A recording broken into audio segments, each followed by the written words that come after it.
My question today is, what is man's number one enemy?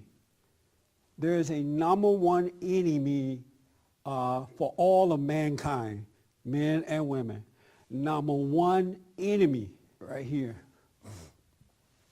My name is Jeff. I just moved to Los Angeles. Just walked across the street, came in. But is this number one enemy self-doubt? Self-doubt. Why do you say self-doubt? Because that's what I'm going through right now. You are? Yeah. Why? What are you doubting? Well, like what you said, like everything is already done. Yeah. We're just the vessels. What Yeah. happened is I'm from Chicago, Illinois, and I lost my mom. I went through a situation where I have 3 kids. I don't have custody. She doesn't have custody. The kids right now are with her mom, and we were fighting about that, so I left Chicago. And on top of that, I have a rare liver condition. So right now, I'm trying to figure out why have I been through so much, because I'm 37, and I'm from the south side of Chicago, and I made it to Los Angeles, so I'm trying to appreciate my blessings and not be so down. Wow. That's amazing that you came from all the way from Chicago to here this morning.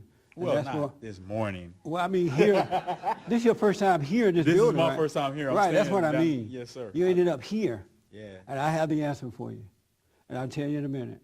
Yes, sir. All right, I will tell you. He said self-doubt. What do you say? The number one enemy. Pride. Pride. Why do you say pride?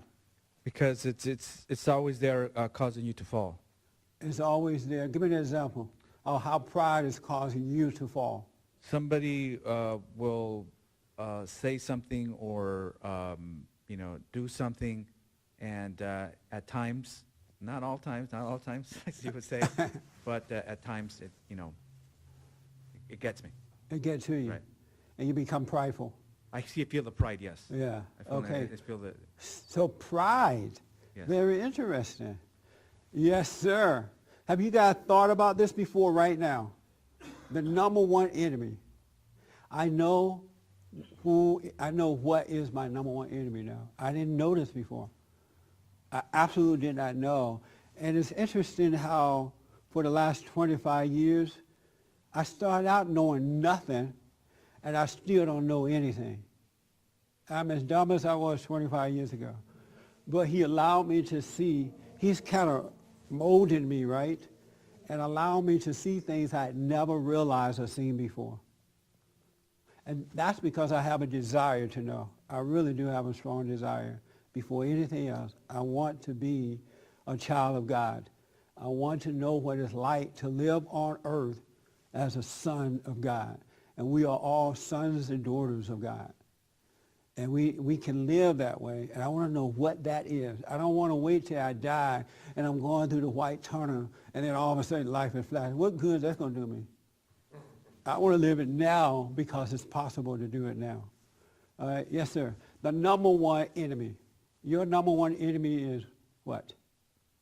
Hard to admit, but I'd say it's fear. Fear. And why is fear your enemy? What are you afraid of? Well, it can come in a million different forms, but the thing that would stop me most would be being afraid of something. But it could be called a million different things, different forms. But ultimately, you're just scared. Oh, okay. So your fear is your number one enemy. I think it's yourself or not knowing yourself. Not knowing yourself. Why do you say that? Because I think if you don't know yourself, then you have pride, you have fear, you have doubt, you have all of those things. Oh, okay. Yes, sir. The number one enemy of mankind is what, sir? I don't know mankind, but of me, it's got to be anger. Anger. And anger is an interesting thing all by itself.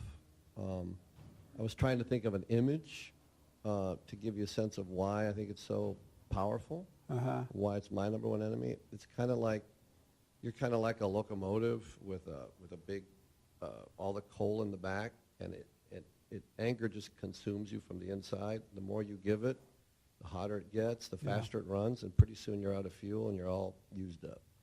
But when you don't have anger, you don't get that feeling. So why don't you let it go?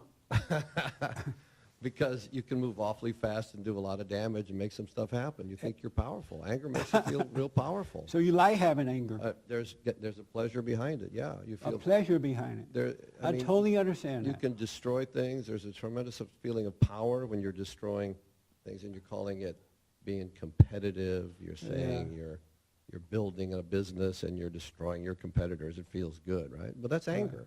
A lot of it is anger. So you don't want to let anger go then? I guess I'd have to admit that I don't. You do not want to let it go? I do see the damage, but when it gets right down to it, I don't want to let go of what it gets me. So it gets you material things. Yeah, it gets you the needs. And material things are more important than the things of God. Yeah. Oh, okay. At least you're honest about that. Well, I don't know. I mean, I can only conclude that. Yeah. If I said anything else, I'd probably be lying. Right, and I don't want the lies. For more information or to purchase a copy of this show, visit us on the web at www.bondinfo.org or call 1-800-411-BOND.